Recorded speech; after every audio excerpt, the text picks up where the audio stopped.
Let's get a word on this and the other big stories of the day. Candace Holdsworth is back with us, journalist and broadcaster. Candace, good afternoon to you. Hi, Ian. Nice to have you with us. So let's start with this Badenoch challenge. She's saying to Keir Starmer, work with the Conservatives on a plan to cut welfare. Let's have a listen to what she said earlier today.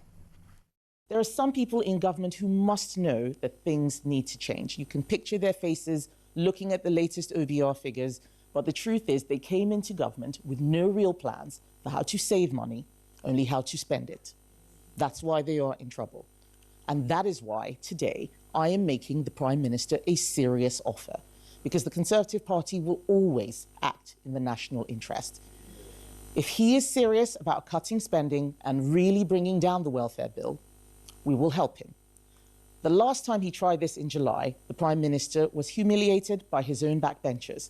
He had to gut a bill just 90 minutes before MPs were due to vote on it.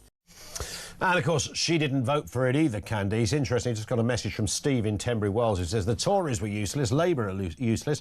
A coalition of the two would be doubly useless, which is not a bad analysis, frankly. Yeah, it's exactly like you said. I mean, people vote, but what do they get? Do the parties deliver on what people want and what people vote for? And I think one of the big problems we've got at the moment is we've got a democratic system, but the parties we elect no longer represent just the ordinary, down-to-earth, common-sense values of ordinary people. I mean, look at the immigration issue. Look how tortured that became when the Conservatives were in power. I mean, there was something like the Rwanda scheme, which worked well in other countries like Australia and the US, and it was actually opposed most vigorously by Conservative MPs. Yeah. And you would think if you voted for the Conservative Party that you would get Conservative policies on immigration, but you don't. And as for the Labour Party, I mean, their claims to being the party of the working class, I mean, we all know that's just a big fat joke.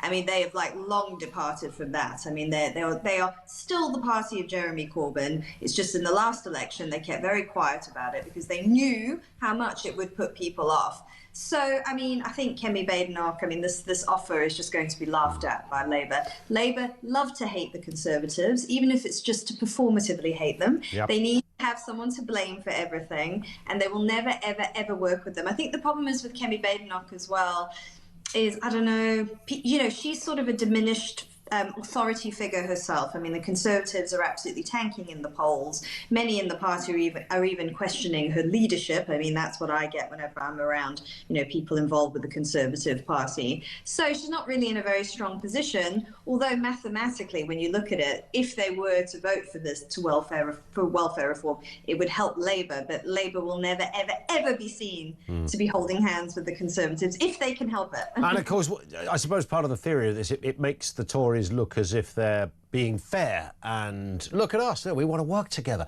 knowing that the answer is going to be no. So it leaves Kemi Badenoch say, well, we offered to help, but Keir Starmer turned it down. And that's ultimate. I mean, they would have known this before they even came up with the suggestion. I think the wider issue, though, Candice, if we look back at 2010, when the coalition was formed, we were talking about this a couple of shows ago, where obviously the Lib Dems were the kingpin in all of this. They could have gone with Labour. They ended up going with the Conservatives.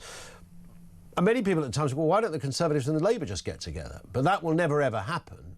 But there's no constitutional reason why it can't happen. No, it just, I mean, I think that I mean, they're just like magnets that repulse each other. I just don't think happen. I think that if they were to form a government, it would probably collapse within 1 week. They could never work together. They just can't. It's an impossibility. And I think you're right in so many ways, you know, the way that these parties are so ideological and not common sense. I mean, it's worse for the people, right? Like, we don't get what we want, and that's why there's such a massive sense of dissatisfaction, because you have a political class, or even, like, you know, the bureaucracy that runs the country, that are just involved with their own internal issues, and they've stopped focusing on just what we want and why we vote for them, and it's such an issue. 100%. Let's move to this story. British workers taking the highest number of sick days in over 15 years, averaging nearly 2 full working weeks off. We've got ill again, Candice. We're ill. We're lepers. We don't know how to function in a healthy world these days. Why are we all sick? This survey blamed an ageing workforce, long-term health conditions with mental health, now the main cause of long absences. What is happening to our brains? I know. The thing is things like anxiety and depression have always been massively prevalent. I mean, you know, you're more likely to get anxious or depressed than you are to get one of life's real dreaded diseases. But the problem now is that we subsidize people to stay off work for them. So it used to be, you know, these were things that were quite horrible, but you tried to manage them. You know, things like work, going out, walking through it, being resilient.